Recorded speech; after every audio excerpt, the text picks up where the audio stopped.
नमस्ते, जय माता दी, श्री शिवाय नमस्ते।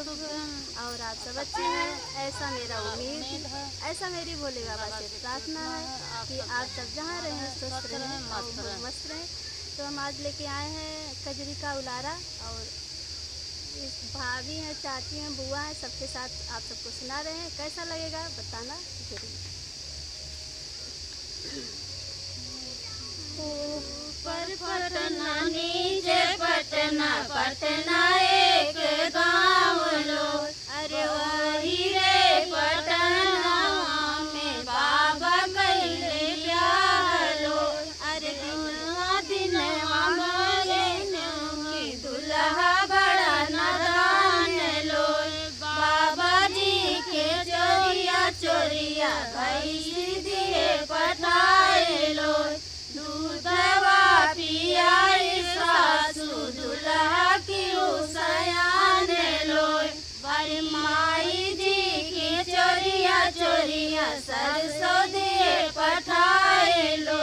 अरे मीरी जी दबाई के सासू दुल्हा की सयान लो, अरे भैया जी के चोरिया चोरिया गेहुआ दिए पठाए लो, किसी को कोई के सासू दुल्हा की सयान लो, अरे भौजी जी की चोरिया चोरिया आप चली जाई लो, आंगूरी पकड़ के दुल्हा लई गए बाजार लो, पूछ जब सखी सहेल के है तो हार लो, किया तोहरा भाई भतीजा किया लहुरा देवर लो, अरे नाही हमारा भाई भतीजा नाही लहुरा देवर लो, पूरज के कमैया बहिनी गई है हमारे लो, जहाँ देख लाई गट्टा मुँह जाई लाई लो,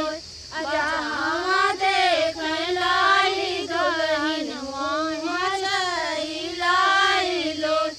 मिर्ची के दबाई के दुल्हा अंगना दे सोआई लो, अरे ऊपर से झपटी लिया दुल्हा लई गे उड़ाई लो, अरे भर की उचिया बहिनी लिया दे छोड़ाई लो। धन्यवाद।